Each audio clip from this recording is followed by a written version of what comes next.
I'm Katie Uhlmann reporting for Katie Chats at SMITHEE TV in downtown Toronto.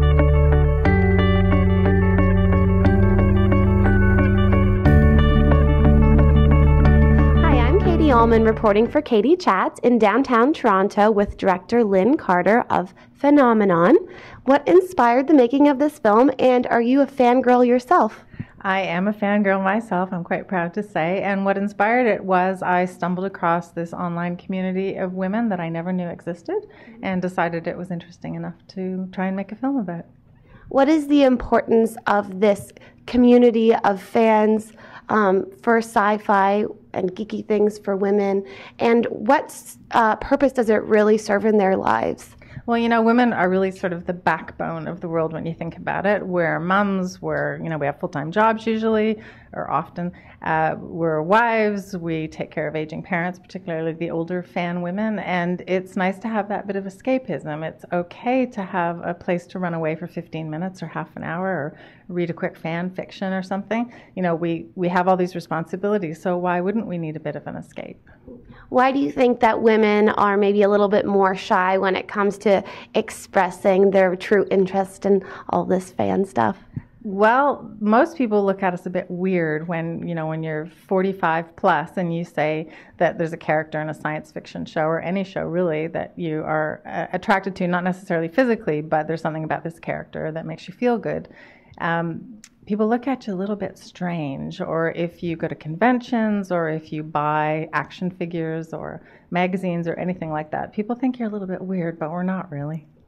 And there's so many of you out there. Do you think that marketing in the years to come is going to change and be more focused towards that demographic? I think it's already changing. I think that studios and the people that write television are really taking notice. I think a lot of them already were, but it's becoming more so. I think they're taking notice that, we do have money, we have the ability to travel to these conventions, we are very active in these communities and can help sometimes keep a television show on the air. Sometimes, usually, there's a lot more to keeping a television show on the air, but that we do matter, and I think they're starting to see that more and more.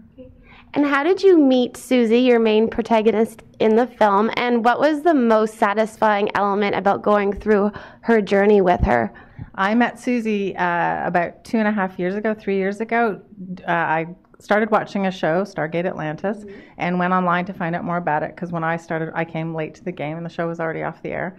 And I found this online community that Susie had started and was amazed that these women, and it's not just about the show, that's the jumping off point, but the support that these women give each other, that's really what started it. And Susie, going on her journey, Susie always said that she would never leave rural Virginia, she would never meet Joe, she'd never meet any of the other women in her online community. And so going on Susie's journey with her, when she decided that yes, she was going to do this, that was very satisfying for me to be able to introduce her to a world that I'd already experienced. And it was fun watching not only her, but a lot of the other women that I met along the way experience this. It was great. It was like watching them all turn into 13-year-olds.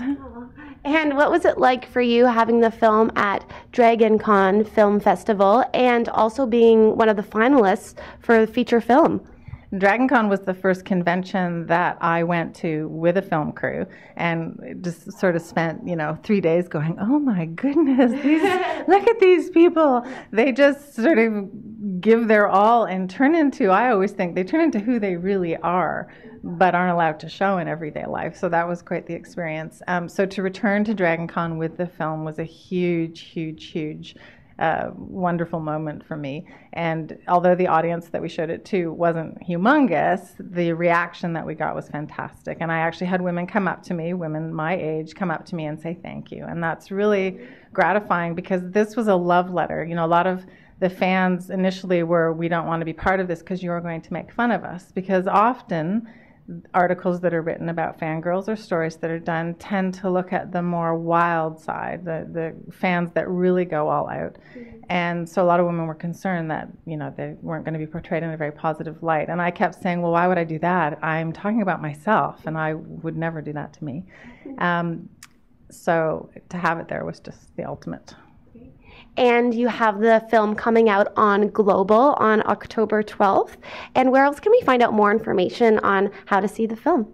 If you go to Facebook and search for FANomenon the doc. There's a page that has our journey, and it's got photographs and sort of memories and messages from some of the actors that are in the film that have been very supportive.